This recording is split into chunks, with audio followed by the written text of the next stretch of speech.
राजस्थान के एक छोटे से गांव में रहने वाली एक लड़की जिसका नाम रेवती था, जिसकी उम्र कुछ 15 वर्ष थी और वो बहुत गरीब परिवार से थी। वो 3 बहनें और अपने माता पिता के साथ रहती थी। उसके पिता बहुत कम पैसे कमाते थे। उन पैसों से उनका पूरा परिवार का खर्चा नहीं चल पाता था, इसलिए रेवती और उसकी माँ दोनों एक ठाकुर के यहाँ काम करती थीं और अधिराज सिंह एक ठाकुर परिवार के बेटे थे। उनके पिता का नाम बलवंत ठाकुर और उनकी माँ का नाम कल्याणी देवी था। एक दिन बलवंत और कल्याणी मंदिर गए तो वहाँ पंडित जी से बलवंत ने अपने बेटे अधिराज की कुंडली दिखाई तो पता चला कि अधिराज की जीवन आयु बहुत कम है। ये सुनकर बलवंत और कल्याणी बहुत घबरा गए, क्योंकि उनका सिर्फ एक ही बेटा था और वो दोनों अपने इकलौते बेटे से बहुत प्रेम करते थे। उन्होंने पंडित जी से कहा, आप इसका कोई हल बताइए। जो चाहिए होगा वो हम आपको देंगे, बस आप हमारे बेटे को किसी भी तरह से बचा लीजिए। जी, हम इसका हल निकालते हैं और कल आपकी हवेली पर आकर आपको बताते हैं। अभी आप लोग जाइए और हाँ, चिंतित मत होइएगा, हम हल जरूर निकाल लेंगे। ये सुनकर बलवंत और कल्याणी दोनों की चिंता थोड़ी कम हुई और फिर दोनों अपनी हवेली को लौट गए। अगले दिन सुबह बलवंत और कल्याणी दोनों पंडित जी के आने का इंतजार कर रहे थे। फिर कुछ ही समय बाद पंडित जी हवेली पहुंचे और पंडित जी को देखकर बलवंत और उनकी पत्नी कल्याणी खड़े हो गए और पूछने लगे, कुछ उपाय मिला? जी हाँ, मिल गया है। यहाँ से कुछ दूरी पर एक कुआं है, जहाँ आपके पुस्तों यानी कि आपके घर के बड़ों ने पहले के समय में बहुत लोगों को मारकर उसमें डाल दिया था। इसीलिए उन लोगों को कभी आत्म शांति नहीं मिली। इसीलिए अधिराज को वहां पर उनकी आत्मा की शांति के लिए पूजा करनी होगी और उसके बाद एक ऐसी लड़की को ढूंढना होगा जिसका भाग्य ईश्वर ने अपने हाथों से लिखा होगा, जिससे ये होगा कि आपका बेटा उस लड़की के भाग्य से जीवित रहेगा। लेकिन वो लड़की को पहचानेंगे कैसे?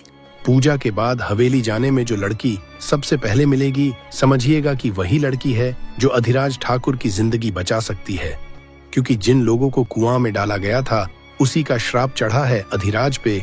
इसीलिए शांति पूजन के बाद वो माफ कर देंगे और अधिराज को उस लड़की से मिलवा देंगे जिसकी वजह से वो जीवित रह सकते हैं। पंडित जी, जो आपको ठीक लगे वो आप कीजिए, लेकिन हमारा पुत्र जीवित रहना चाहिए बस। एक काम कीजिए पंडित जी, ये शांति पूजन कल ही करवा दीजिए और चिंता मत कीजिए, पूरी तैयारी हम करवा देंगे। बिना समय गवाए काम पूजा शुरू कीजिए पंडित जी, क्योंकि ये हमारे इकलौते बेटे अधिराज की जिंदगी का सवाल है। जी बिल्कुल। शाम हो गई थी और अधिराज घर आए। तभी उन्होंने माँ की तरफ देखा और उनकी माँ उन्हें बहुत चिंतित दिखाई दी, तो वो अपनी माँ से पूछ पड़े, क्या हुआ माँ? तभी कल्याणी ने अधिराज को सारी बातें बताई। लेकिन अधिराज एक पढ़े लिखे इंसान थे और एक कम उम्र लेकिन बहुत अच्छे वकील थे। वो अपनी मेहनत और लगन से सिर्फ 24 बरस की उम्र में नाम कमाया और कामयाबी हासिल की थी। वो माँ की बातों को अनसुना कर रहे थे और सब अंधविश्वास कहकर उसको भूल जाने को कह रहे थे। तभी बलवंत आए और सारी बातें बताकर कहा, कल पूजा में बैठ जाइएगा और शांति पूजन कर लीजिएगा। अधिराज चुपचाप अपने पिता की बात सुन लिए और पूजा करने के लिए मान गए, क्योंकि वो अपने पिता की बात कभी नहीं टालते थे और अपने पिता की बहुत इज्जत करते थे। अगले दिन शाम को पंडित जी पूजा की सारी तैयारी करके हवेली आए और सभी को कुएं के पास चलने को कहा। बलवंत के 3 भाई और 3 भाभी थी, पर उन सबको बस एक एक बेटी थी और अधिराज घर का इकलौता बेटा था। इसी वजह से वो सबका लाडला था। सब कुआं के पास गए, वहां पूजा हुई और फिर सब वहां से वापसी के लिए निकल गए। तभी रास्ते में रेवती दौड़ी दौड़ी अधिराज और उसके परिवार की गाड़ी के सामने आ गई। तभी अधिराज ने गाड़ी रोकी और कल्याणी गाड़ी से उतरकर रेवती को उठाया और पूछा, लगा तो नहीं? नहीं मालकिन, नहीं लगा, क्षमा कर दीजिएगा हमें, हम आपकी गाड़ी के सामने आ गए। नहीं, जाइए आप घर अच्छे से। फिर रेवती चली गई और कल्याणी भी गाड़ी में आकर वापस बैठ गई। फिर अधिराज अपने पूरे परिवार के साथ घर आ गए। सुनिए जी, आपने उस लड़की को जाने कैसे दे दिया? वो वही लड़की थी, आपने सुना नहीं था पंडित जी की बात? पागल हैं क्या आप? उस लड़की से हम अपने राजकुमार जैसे बेटे का विवाह करेंगे? बिल्कुल भी नहीं कल्याणी जी। तभी कल्याणी बलवंत की ये बात सुनकर नाराज और चिंतित हो जाती है और जाकर सबको बताती है, पंडित जी ने शादी करने के लिए बोला था, वो भी उसी लड़की से जो वापसी में सबसे पहले मिले। कल्याणी की ये बात सुनकर पूरे घर वाले चिंतित हो जाते हैं और बलवंत के तीनों भाई बलवंत से कहते हैं, जाओ और उस लड़की को लेकर आओ और हमारे बेटे से उसकी शादी करवाओ। लेकिन भाई साहब, लेकिन वेकिन कुछ नहीं, जो पंडित जी ने कहा है वो कीजिए। जाइए जल्दी से। तभी सबके इतने बोलने पर बलवंत मान जाते हैं और लड़की का पता लगाने को कहते हैं।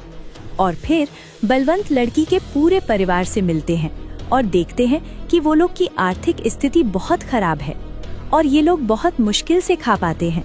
लेकिन पंडित जी की बात को देखते हुए वो उनके परिवार के पास जाते हैं। बलवंत को देखकर रेवती के माता पिता बहुत खुश हो जाते हैं और कहते हैं, बलवंत ठाकुर आप यहाँ? हाँ, वो तुम लोग से हम ये कहना चाहते हैं कि तुम्हारी बड़ी बेटी से हम अपने बेटे की शादी करवाना चाहते हैं। तो एक काम करो, तुम लोग अपनी बेटी को हमारे साथ भेज दो और किसी को भी कभी मत बताना कि तुम मेरी बहू के माता पिता हो। लेकिन ठाकुर साहब, लेकिन क्या? बदले में हम तुम्हें 50,000 रुपए भी दे देंगे। वैसे भी हमें लगता है तुम्हें पैसों की जरूरत भी है। बलवंत की ये बात सुनकर रेवती के पिता के मन में लालच आ जाती है और वो मान जाते हैं। लेकिन रेवती के बापू? अरे रेवती की माँ, एक तो हमारी बेटी रानी बनकर रहेगी वहाँ और दूसरा कि हमें पैसे भी मिल जाएंगे। उससे हम कुछ काम की शुरुआत करेंगे और हमारी हालत भी अच्छी हो जाएगी। ये सुनकर रेवती की माँ चुप हो जाती है और अपनी बेटी को बलवंत ठाकुर के साथ भेज देती है। हवेली पहुंचते ही रेवती देखती है कि बहुत बड़ा हवेली है और वहाँ पे अधिराज की 3 बहनें खड़ी थीं।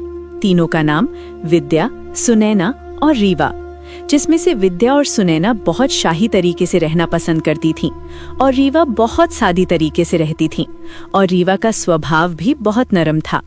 रेवती बहुत प्यारी और बहुत ही ज्यादा खूबसूरत थी, लेकिन कम उम्र और रहन सहन अलग होने के वजह से वो सबको अच्छी नहीं लगी।